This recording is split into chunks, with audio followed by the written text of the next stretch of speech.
Sudarshana Vishnu tax நேயர்கள் அனைவருக்கும் அன்பான வணக்கம். மொத்தமா 27 நட்சத்திரங்கள் இருக்குது. ஒவ்வொரு நட்சத்திரத்துக்கும் ஒவ்வொரு மரம் இருக்கு. ஒவ்வொரு நட்சத்திரத்துக்குரிய மரம் எது, அதை எப்படி வழிபடணும், அதனால எப்படி நமக்கு பலன் கிடைக்குது, இத பத்தின தகவல்களை தான் இந்த வீடியோல பார்க்க போறோம். இதுவரைக்கும் எங்க சேனலை சப்ஸ்கிரைப் பண்ணாதவங்க சப்ஸ்கிரைப் பண்ணிக்கோங்க. வாங்க வீடியோக்குள்ள போலாம்.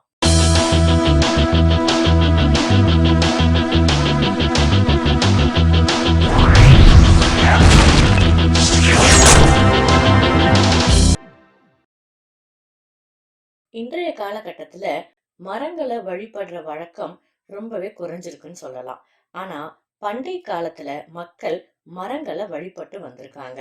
அதே மாதிரி ஒவ்வொரு மரத்துக்கும் ஒரு மருத்துவ குணம் உண்டு. ஒவ்வொரு நட்சத்திரத்துக்குரிய மரங்களை வழிபட்டு வந்தாலே நல்ல பலன் கிடைக்கும் அப்படின்னு சொல்லப்பட்டிருக்கு. அஸ்வினி நட்சத்திரத்துக்கு ஈட்டி மரம், பரணி நட்சத்திரத்துக்கு நெல்லி மரம், கார்த்திகை நட்சத்திரத்துக்கு அத்தி மரம், ரோகிணி நட்சத்திரத்துக்கு நாவல் மரம், மிருகசீஷ நட்சத்திரத்துக்கு கருங்காலி மரம், திருவாதிரை நட்சத்திரத்துக்கு செங்கருங்காலி மரம், புனர்பூச நட்சத்திரத்துக்கு மூங்கில் மரம், பூச நட்சத்திரத்துக்கு அரச மரம், ஆயில்யம் நட்சத்திரத்துக்கு புன்னை மரம், மகம் நட்சத்திரத்துக்கு ஆலமரம், பூரம் நட்சத்திரத்துக்கு பலாமரம், உத்திரம் நட்சத்திரத்துக்கு அலரி மரம், அஸ்தம் நட்சத்திரத்துக்கு அத்தி மரம், சித்திரை நட்சத்திரத்துக்கு வில்வ மரம், சுவாதி நட்சத்திரத்துக்கு மருத மரம், விசாக நட்சத்திரத்துக்கு விலா மரம், அனுஷ நட்சத்திரத்துக்கு மகிழ மரம், கேட்டை நட்சத்திரத்துக்கு பராய் மரம், மூல நட்சத்திரத்துக்கு மராமரம், பூராட நட்சத்திரத்துக்கு வஞ்சி மரம், உத்திராட நட்சத்திரத்துக்கு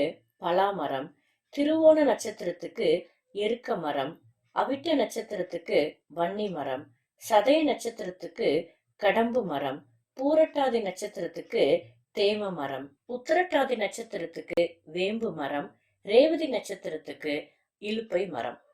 நாம பிறந்த ராசி நட்சத்திரத்துக்குரிய மரம் எது அப்படின்னு தெரிஞ்சுக்கிட்டு அந்த மரக்கன்றுகளை நம்ம வீட்டுக்கு பக்கத்துல இருக்க கோவில்ல நட்டு வச்சு வளர்த்துட்டு வந்தோம் அப்படின்னா அந்த மரம் எப்படி வளர்ந்து வருதோ அதே மாதிரி நம்ம வாழ்க்கையிலயும் வசந்தம் வளர்ச்சி அடைஞ்சி நம்ம வாழ்க்கையவே செழிப்பா மாத்தோம் அப்படின்றது ஐதீகம். இந்த வீடியோ உங்களுக்கு பிடிச்சிருந்ததுன்னா மறக்காம உங்க ஃப்ரெண்ட்ஸ் ரிலேட்டிவ்ஸ்க்கு ஷேர் பண்ணுங்க. எங்க சேனலை சப்ஸ்கிரைப் பண்ணி எங்களுக்கு சப்போர்ட் பண்ணுங்க. இதே மாதிரி இன்னொரு தகவலோட நான் உங்களை அடுத்த வீடியோல சந்திக்கிறேன். நன்றி, வணக்கம்.